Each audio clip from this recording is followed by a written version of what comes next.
When it comes to winning a championship, it's not just all about draft picks and free agency, it's also about the money. Can they afford to make a strong run for the championship by mortgaging the future and trying to cash in for now? The Golden State Warriors will enter the 2021 NBA season with a fully rested and healthy core of players, most notably Stephen Curry, Klay Thompson, and Draymond Green. Will they try to add a big-name, big-money talent around their core, or try to extend their dynasty for another shot at the championship? Perhaps, but if they did so, it would come at a steep and staggering price that the average fan doesn't think about. The biggest plus the Warriors have in their bag of tricks is to add talent who can help win now, with their $17.2 million traded player exception that they received for Andre Iguodala. In normal times, this might not be as big of an issue, but let's face it, no matter how many people act like things are normal, we are still in a pandemic that's killing hundreds of thousands, and that leaves things really uncertain, especially with finances. Especially when it comes to the Warriors facing head-scratching luxury tax bills and another season with Chase Center being empty. These are clearly not ordinary times.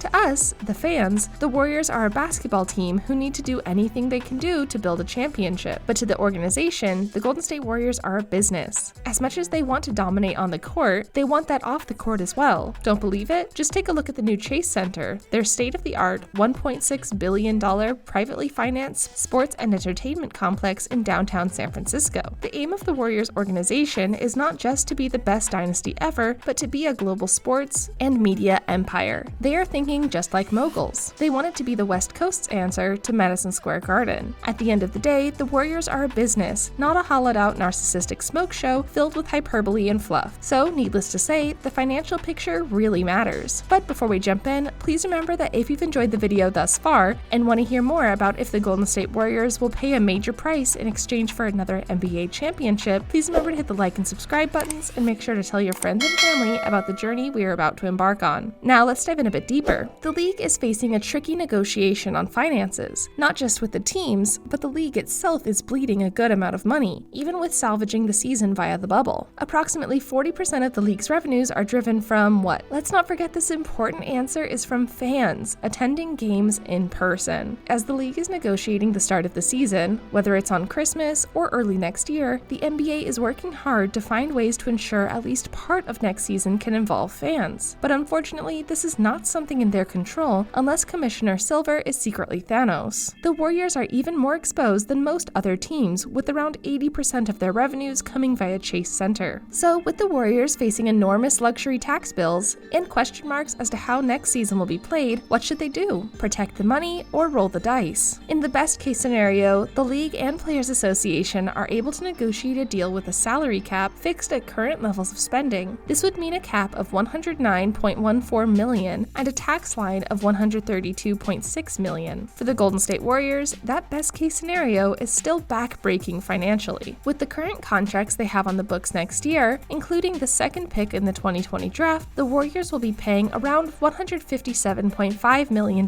in player salaries. That is a whopping $25 million over the luxury tax threshold, meaning a tax bill of approximately a cool $63.75 million and a total payroll and tax bill of $221.25 million. Is your head spinning from all these cartoon-type numbers? I know mine is. Maybe they should start a GoFundMe and have their fans dump money into it.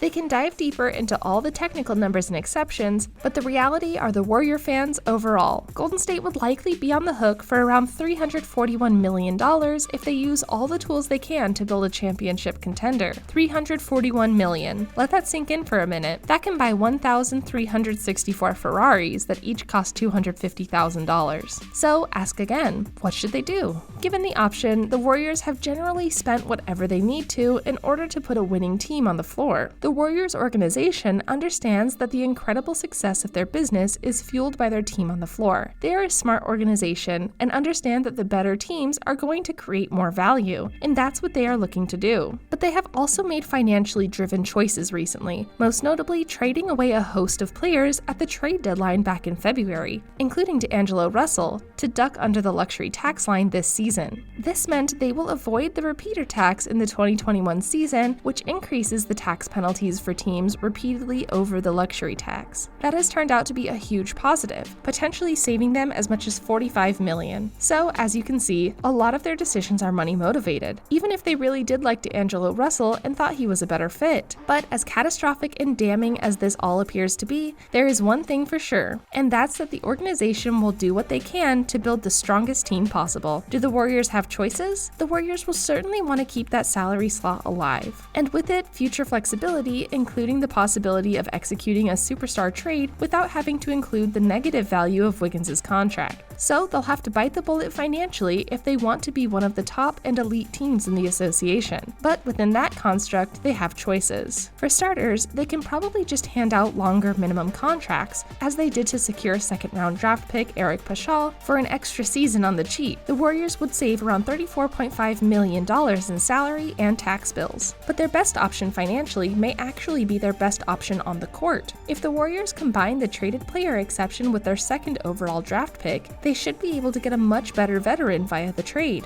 Either way you look at it, they will be paying a lot of money, so if that's the case, I say just pull the trigger. And with their core, and a potential return of fans to arenas at some point in the 2021 season, that will be a price worth paying.